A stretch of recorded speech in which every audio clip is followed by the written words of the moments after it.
ખેરગામના ભૈરવી શનેશ્વર ધામમાં શનિ અમાવસ્યા નિમિત્તે નવગ્રહ હવન સહિતની વિવિધ શનિ ભક્તો દ્વારા પૂજા અર્ચના કરવામાં આવી।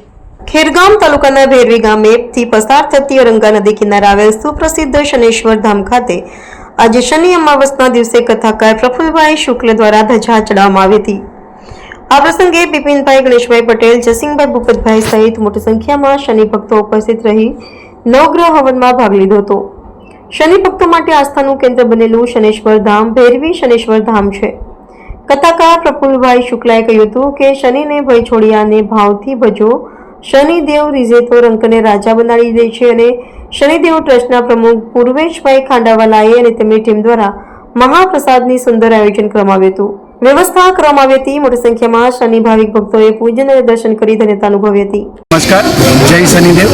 આજરોજ 23/8/2025ના દિને જ્યારે શ્રાવણ માસ આપણો પવિત્ર શ્રાવણ માસ પૂર્ણ થતો હોય અને સાથે સાથે શનિવાર અને અમાવસ્યા એટલે શનિ અમાવસ્યા આવે છે।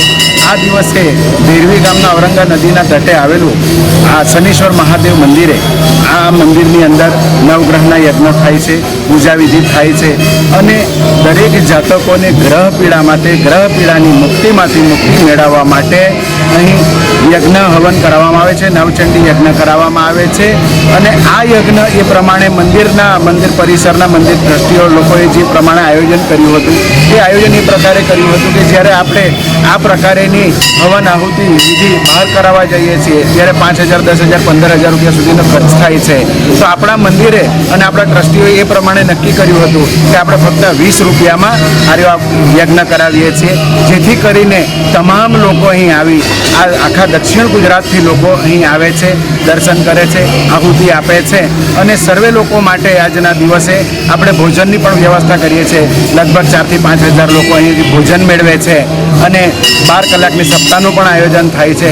આ પ્રમાણે ભૈરવી શનેશ્વર ધામ ધીમે ધીમે જે પ્રમાણે વિકસિત થઈ રહ્યું છે અને આખા દક્ષિણ ગુજરાતમાંથી દર્શનાર્થીઓ અહીં આવે છે અને દરેક પ્રકારના લોકો અહીં આવીને દર્શન કરી ગ્રહ પીડામાંથી મુક્તિ મેળવે છે। કારણ કે શનિ ભગવાન માટે કહેવાય છે કે શનિ ભગવાન, શનિ મહારાજ એ ન્યાયના દેવતા છે, એટલે લોકો અહીં આવી દર્શન કરી ન્યાય મેળવે છે।